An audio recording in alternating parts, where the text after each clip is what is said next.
So that was easy. Start. That was a great start. Great start. Well done. Okay. There's something timeless about a bottle. It holds more than liquid. It carries a place, a season, a memory, a celebration, a quiet moment, a story waiting to be opened. Welcome to Bottled Stories. This podcast is a space where wine meets life, where we go beyond labels and tasting notes to uncover the journeys, passions, and the people behind every pour. Whether you're a seasoned collector, a curious beginner, or someone who simply enjoys a good glass at the end of a long day, you belong here. So wherever you are, at home, on the road, or by the water, pour yourself something you enjoy, and let's unbottle a story. Hello everybody, welcome to Bottled Stories. My name's Tim Tibbitts, and I'm your host, and I'm also the owner and CEO of Seagate Wines in Freeport, Bahamas. So, the first thing that we need to do is we need to discuss why. Why am I in the Bahamas? Why am I into wine? Why are we making this whole podcast in the first place? So, let's start to address some of that. I was born here in the Bahamas many, many years ago. We don't need to discuss how many years ago that was. And we had the opportunity 20 years ago to return to the Bahamas from our home in Canada at the time and open a restaurant for somebody. We've spent 30 years plus in the restaurant industry, and we were looking for an opportunity. And our opportunity arose, and we took it. And we decided we would come to the Bahamas, and we would spend a year and see how we liked it. And if we liked it, we would stay as long as we were having fun. That's now almost 20 years ago. And we continue to both run a restaurant and to now really focus heavily on wine. Seagate started in 2017. And it started because our restaurant, Flying Fish, at the time was a very high-end fine dining restaurant, very much tasting menu with wine pairings and things like that. So we wanted to focus very heavily on an extraordinary wine list that was unique in some way or different or held a lot of stories. It also was important that these wines were all wines that added some sort of a value both to the dining experience for the guest, but also to the business. It needed to be a viable product at a price point that did not give you such sticker shock that people stopped wanting to come. So Seagate was born basically from that desire. And we started with a wine club, and we were bringing in wines. A friend of ours at the time had a small little wine club that he was doing, and it started to get bigger than he wanted it to be for him to continue doing it. He didn't have the time. So he gave it to us, and we took it over and just basically expanded on it. And by 2017, we had grown it into something that needed to have a physical space. So we opened Seagate in 2017 as a warehouse space. And we were only basically bringing wines in for the restaurant. It was something that we wanted to do. And we were selling wines at the same time to the members of the wine club, friends, people who were interested in something more interesting than what you could get locally. And also things that we knew were being well taken care of. Wine is notoriously fragile. It is something that is living at all times. And the problem is that here, it's very hot. It's a very warm climate. We have regular temperatures over 100 degrees. And our source of power is very, very expensive. So we have large power bills that most people are not willing to absorb just for the sake of quality of wine. And so we had to try and take all of these kind of things on for ourselves because we didn't believe that others were able to do it at a level that we really wanted it to be done at. We fast forward a little bit. 2019, we opened our first retail shop. It was a very small store, about 800 square feet total max, with around 2,000 square feet of storage space, warehousing space, all of which were heavily air conditioned. All of our wines have always been well taken care of. And now, fast forward, grow a little bit, the word gets out, more people are interested, we're doing more things. Fast forward to 2022, May, and we moved into our current space. Our current space is massive. It is, for those of you who've been there, you understand. For those of you who have never been there, please come and join us. It's a really cool place to hang out. It's a large space, around 2,000 square feet of retail space, an additional 800 or 900 square feet of a wine bar, and then around 16,000 square feet of warehouse space. So it just continued to grow and grow and grow and grow and grow.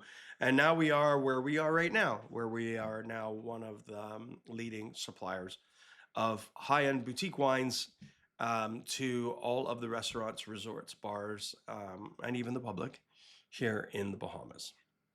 And so the big thing for us is why. What is it about wine that we find so fascinating? For me, it's, this was all born from one simple idea. Wine, it shouldn't be distant. It shouldn't be something that's from far away. It shouldn't be intimidating. Wine is supposed to be social. It should feel like home, like a conversation, like culture. All of the things that we love about food and dining all relate back to the relationship between food, wine, and the people at the table. For me, we found that, for too long, wine has always carried this air of exclusivity, and we wanted desperately to remove that. We don't want it to feel like it belongs somewhere else or to somebody else. It should belong to everybody. And we wanted to make sure that we create a space where people can feel comfortable, even when they don't know anything, and be able to come and ask questions, regardless of how silly they feel like it might make them look. There'll be no judgment, where they can come and feel comfortable, knowing that they know nothing. And as we already, as we get older in our lives and in our careers, everybody will tell you, the first day of your life is the day when you realize that you don't know anything. So the biggest thing for us is that wine is stories, bottled stories, in fact. But wine belongs anywhere that stories are being shared amongst other people, especially over food. And there are very few places richer in stories than here in the Bahamas. And as we go through this series, you will certainly find out that some of that is very, very, very true. Here in the Bahamas, we live by connection. We live by rhythm, by moments that stretch out long into evenings over long meals with great conversation with wonderful friends. And slowly but surely, wine is now finding its way into that rhythm where it was always a cocktail culture. We're really trying to build on this so that wine is not a replacement. It's actually something that complements the moment, not something that's being a second thought, but something that is part of the main thought. It's something that is being evolving with us as we help to evolve it with other people. Through all the people that we've met through our business here and through what we do, we have found so many like-minded individuals between, all of the different islands of the Bahamas. We're 700 different islands, and every one of them is a plane or a boat trip to get from one to the next. So we are kind of distant, logistically challenged, but we all share a lot of the same stories and a lot of the same reasons for why we're here, and a lot of the same reasons for why we want wine to be part of our conversation. So for us, Seagate represents the evolution of wine being part of those people's conversation to wine being part of everybody's conversation. And we want you to be part of that conversation, whether that's in a tasting at a wine shop, interacting with us here on all our social media channels, um, perhaps even as a guest on this podcast. You never know. But for us, this is going to be about access. Um, we want to bring knowledge and stories of the people, to you, to the viewers, to people who are interested, people who want to become part of the conversation. We want this to be um, access, access to thoughtfully selected wines from like-minded people, and bringing those to our islands and bringing those stories to our people and our friends and our colleagues, and sharing our stories amongst each other. It's also about education. It's about breaking down barriers so that anybody feels that they can learn, anybody can taste, anybody can explore with confidence and learn more and expand their horizons about the things that possibly they like, even though right now perhaps they don't think they do, or that they won't, or that they can't. Our goal is to make sure that we enlighten people to things that will make them feel more comfortable. We want to get rid of the stigma of snooty old men smoking cigars in suits in a private club, and that's the only way that wine should be enjoyed. It can't be that way. Wine is a catalyst for social interaction, and we want to make sure that that's happening more. Our society is becoming more closed. Our society is becoming more distant and very, very, very, very, very much more lonely. Even at tables with friends sitting amongst each other, everyone's on their phone scrolling. Wine can't be part of that because it's part of a conversation. And when a conversation isn't happening, it's not there. And so for us to grow the things that we want to see happening, this sharing of stories, the sharing of history, the sharing of culture, the sharing of moments, there needs to be more conversation. And so we start right here, right now, with this conversation. As we go through this series, we're going to introduce you to a lot of really incredible people, people that we have spent the last better part of a decade curating relationships with, becoming good friends with, learning about their families and their history. Some of those histories over 1,000 years old. And we want to share those stories, both, from our point of view, but also from the winemaker point of view, from the family point of view, from the farmer point of view.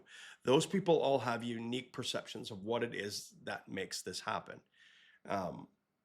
For us, the Seagate collection is about exploring the stories behind all of these bottles that we love, the wines that are special to us, wherever they come from, how they're made, why they matter.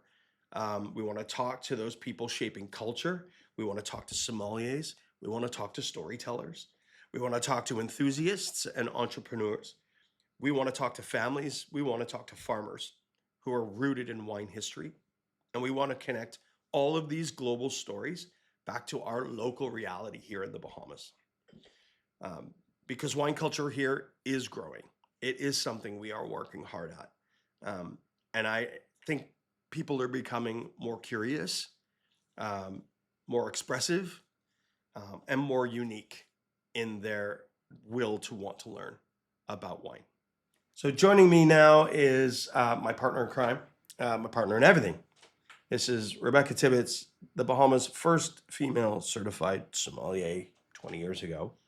And I wanted to touch on to something that we were talking about in the beginning segment of this, and that is the whys. And we start here with, why did you get into wine? What is it about wine that made you say to yourself, I really want to do this for the rest of my life? I think mostly because it is never ending. You can always learn. You can always try something new. You can always experience something new. And there is a history behind everything. Do you remember the one wine or the one wine experience that made you go, whoa, I didn't think this was possible? I think actually the beginning of sort of my understanding of how well I could process wines and understand wines was my first class with the International Sommelier Guild, when I smelled bananas and I knew dead on it was bananas mixed with nail polish remover. And I felt so wrong about my answer, but I knew what I smelled. And I was just like one sip or one sniff and okay, it's this. And everyone says in the class, I smell this, I smell this, I smell this. And I'm going, how do they smell that? Like I don't smell that at all. And my teacher was like, no, you're right. He was like, it's acetone, and banana often smells like acetone, and acetone is a fault, often a fault. And that moment to me justified that I knew that I could taste and smell and experience the wine in a way that I think other people can't. Everyone always calls me dog nose, right? Right. I can smell everything. And I think that just having that moment where I understood that I had an in on this world that was huge, was, I think, more of a pivotal moment for me than an actual wine. Right. I think, and I'm the functional one. Right? No, absolutely. Yeah. No, I mean, for me, it's similar. It wasn't necessarily a wine. The first moment was not a wine. It was an experience. And it was when we went to New York City in 2009. And how did I not even we remember? went to Le Bernardin. And we were fortunate enough, even though we barely could afford to get in the door. This was, more than 15 years ago, 17 years ago. We were just starting on our journey to become where we are and what we do now. I mean, we'd always kind of done food service in restaurants, but we weren't necessarily on the professional level that experience that you're talking about actually took us to. Yeah, and or more of to like at a management level, and then to become on an ownership level, which is where we are. And so that moment for me was the most pivotal moment when it came to the way that food and wine interact. Yeah. For those who don't know, Le Bernardin is probably the #1 rated seafood restaurant in the world. It has been, I think last year it was #1 on La Liste in the world. It's been in the world's top 50 on Pellegrino for the better part of 15 or 20 years. It has had 3 Michelin stars for 30 years. It has had 4 New York Times stars for 30 years. It literally is one of the greatest restaurants that's ever existed. Chef Eric Repair. But also, most importantly for this conversation, is sommelier Aldo Sohm. And the wine pairings in that meal. And like I said, we showed up at lunch. I was in a really very poorly fitted suit. Like we looked like 2 ragamuffins that had to put together their coins to come to lunch. And we could only get a lunch reservation, right? Because it was a last minute. Exactly. Trip. So there was no way we were going to get a reservation for dinner, simply because of the timing. But we showed up and they treated us fantastically well. Every part of that experience was something that I remember. But the highlight for me was the wine pairings, and not just wine pairings, but beverage pairings, because obviously the most pivotal of those was the a Belgian ale, very bitter, paired with Michael Lascanis's custard egg, which is one of the signature desserts or pre-desserts of the restaurant at that time. And I think still to this day, they still use it on occasion. And we've had the pleasure of meeting Michael at a celebrity chef event when I was cooking at James Beard House in 2010. We had the pleasure of meeting Michael Lascanis during that visit, and I had the opportunity to tell him how important impactful it was. that moment was to our career, and how it changed what we do with food and with wine and how they pair. That to me was without question the most pivotal moment in my life when it came to food and wine, and how it shapes your emotions, how it changes your perceptions, and how, I mean, literally that lunch was like 14 courses. I think it was 14 courses or 15 courses. And we were openly weeping, crying at the table with the pairings for like 7 or 8 of them, because we didn't understand how it worked. And remember, Aldo, we called him over because we tried this bitter ale, and we were like, why would you give us this and he goes, oh, just wait. And he's like laughing. And we were like, what is about to happen here, right? Yeah. And then this dessert came out, and you tried, and you know, when you do the wine pairings, it's like you try the wine, you try the food, you try the wine with the food, and see how it interacts with each other. And when we put that dessert with that beer, we were like, what just happened? Yeah. Right? Yeah. I mean, the beer was in our opinion at the time, probably still. At the time, that beer was completely undrinkable. It was undrinkable. It was so bitter. It was so intensely bitter and so hoppy that it was never something that I would want to drink at any given moment. But paired with that dessert is one of the most magical elixirs I've ever had in my lifetime. It was. Still to this moment, this is 20 years ago, and we talk about this moment. Got to be monthly. I mean, we explain it to new staff. We talk about it with people who work in the restaurant all the time. We talk about it when we do wine tastings in the shop with people who are trying to understand wine better. This is one of those moments that I will never forget. It's the most pivotal moment in my wine life for sure. Probably in my food life as well. Yeah. But there's been a lot of them. That one is the one though that really sticks out for me. I mean, we always say, right, you want the wine to complement, or the beverage to complement the food, and the food to complement the beverage, because when it goes together, it's magical. And that, like, yeah. That was it. Yeah. Now, on a different note, food aside, what's the best single wine experience you've ever had? Wow, I wish you would have given me a little bit of time to think about that. Well, if you had time to think about it, you wouldn't have given me an honest answer. I don't know. I think, you know, we always say that wine tastes best where it's from. Yeah. Right? Like, you can have an amazing experience. You can taste something wherever and have a fantastic wine. But when you are where it was grown, where it was conceived, where, you know, it's... And with the people who made it. And with the people who made it. Yeah. Yeah. I think there's a couple that stand out for me. Obviously, my 50th birthday was a huge one. Fortunate enough to have tasted a bottle of 1953 Chateau Gazan. So opening a bottle of wine that's more than 70 years old. You were so nervous. It was actually 1950, because that was in when was that? That was 2023.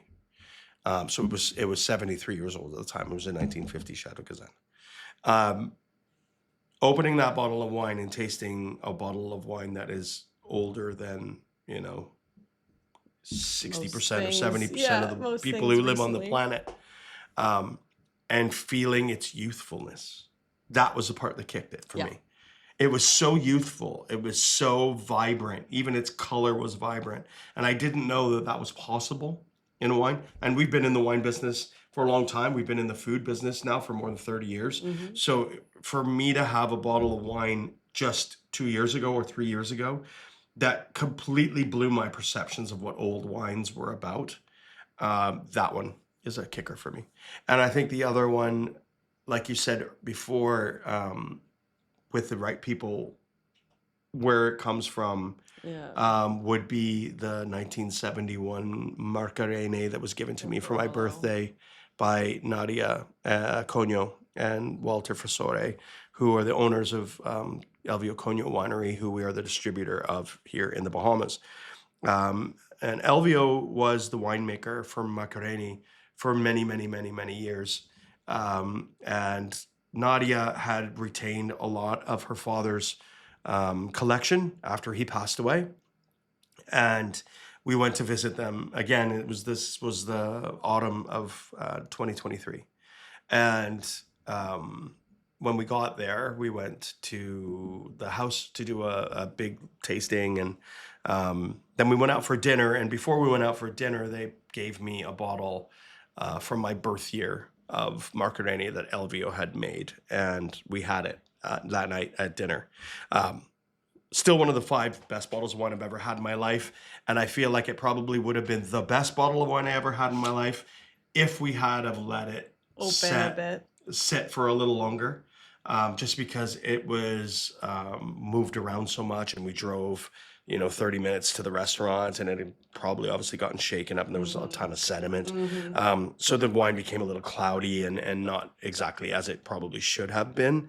But like you say, the experience of it is what makes it special. Yeah. And it was fantastic anyway, but the experience of it, sharing one of Elvio's greatest wines with his daughter, with her husband, who now carry on his name, and we are fortunate enough to be able to sell their wines and represent their wines here in the Bahamas. That was a very special moment. I think something really actually special about Walter, and we've had more opportunity to spend with him than we have with Nadia because he's the traveler, right? It's a mix for him every time we taste his wines, each new vintage. And how many times have we done that?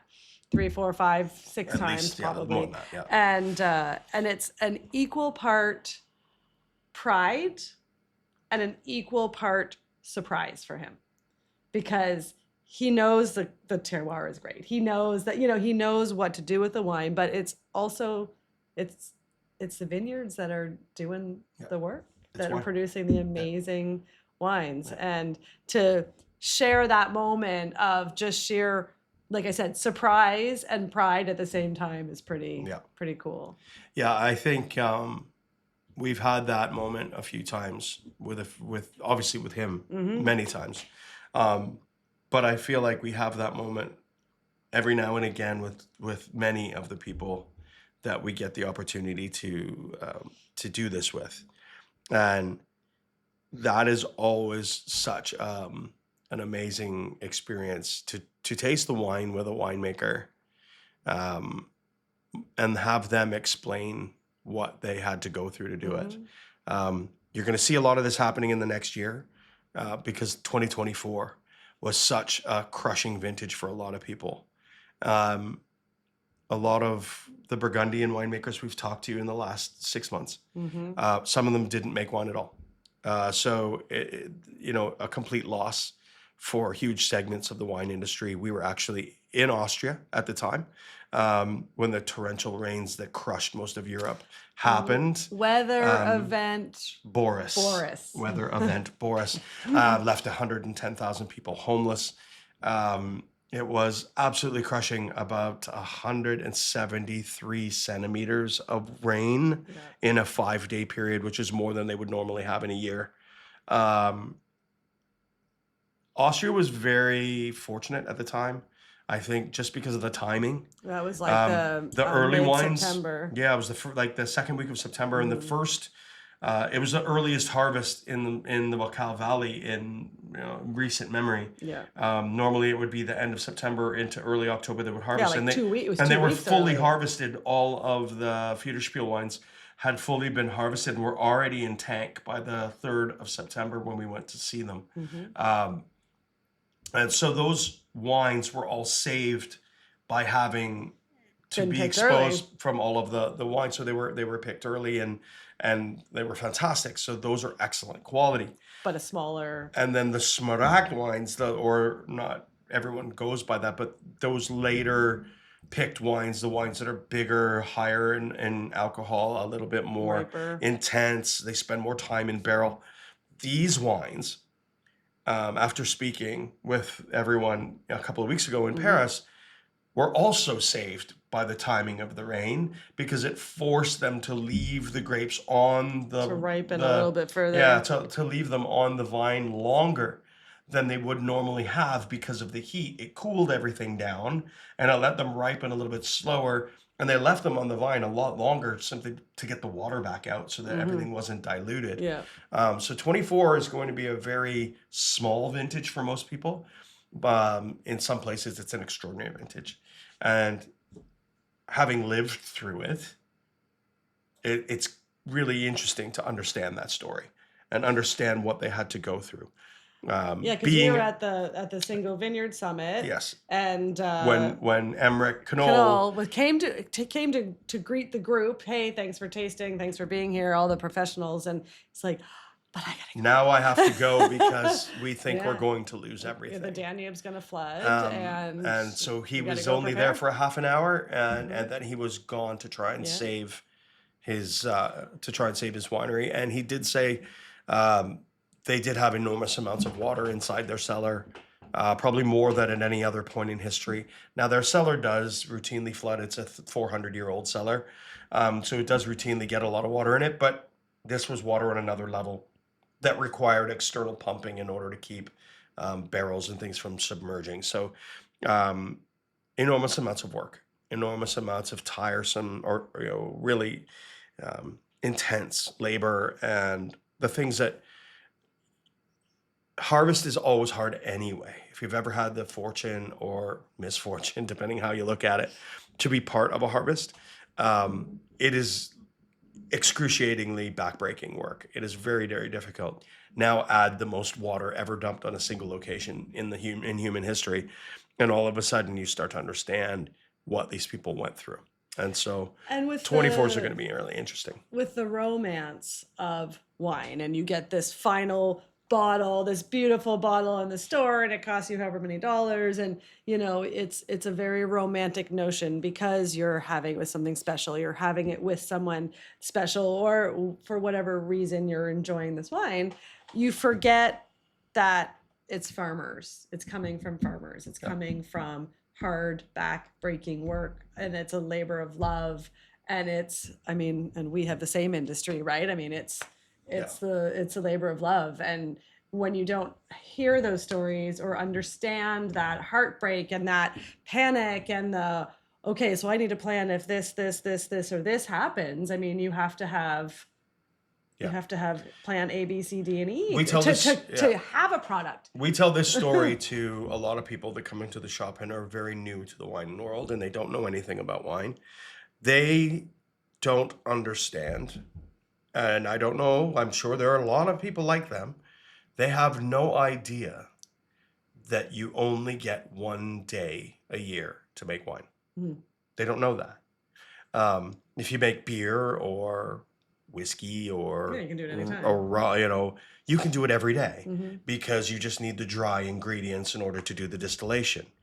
Wine is not made from dry ingredients, it's made from fresh ingredients. And so for fresh ingredients, you have to pick it at its best point of ripeness, and then you have to deal with it immediately.